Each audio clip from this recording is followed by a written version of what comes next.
Patay ang isang Pinoy matapos masagasaan ng tren habang papunta sa trabaho. Panawagan ng pamilya at mga kaibigan, hustisya. Mula sa Rome, may balitang global si Jocelyn Ruiz.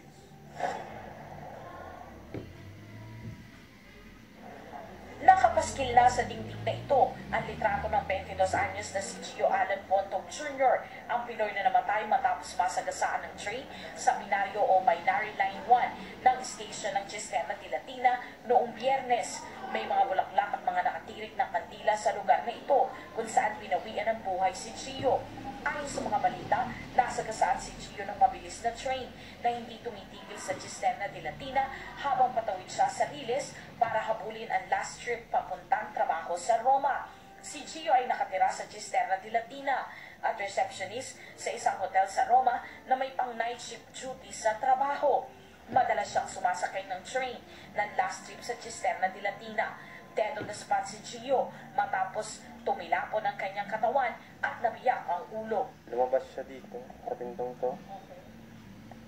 Tumingin dito. Tapos, ito nga, tumama na dito. Tapos nakita kong nakahilata na dyan. Wala nang buhay. Giniit ng nanay ni Gio, aksidente ang nangyari.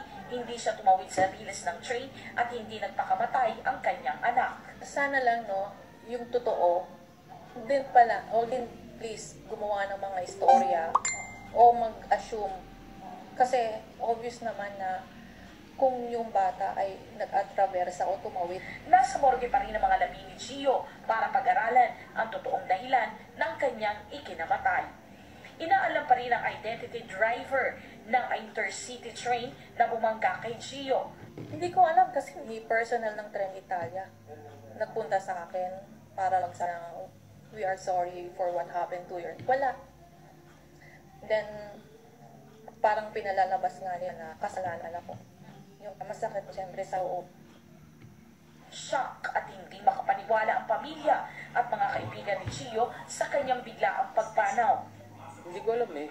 Hindi ko kasi expect din na mangyayari kay Gio. Pero, kumbaga lang, medyo mahirap lang din tanggapin yung katotohanan kasi siyempre, hindi siya yung tipong kaibigan na, alam mo yun, okay kaibigan si Gio. Hindi ko alam yung, hindi talaga ako naniniwala yung umiyak na lang talaga ako.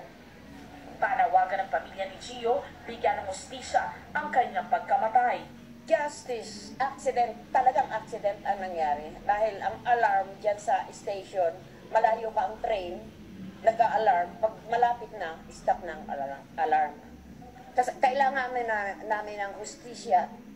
Pinag-iingat naman ng mga otoridad ang lahat na gamitin ang mga underpass sa bawat station ng mga train. Jocelyn Ruiz Rojas, ABS-CBN News, Rome, Italy.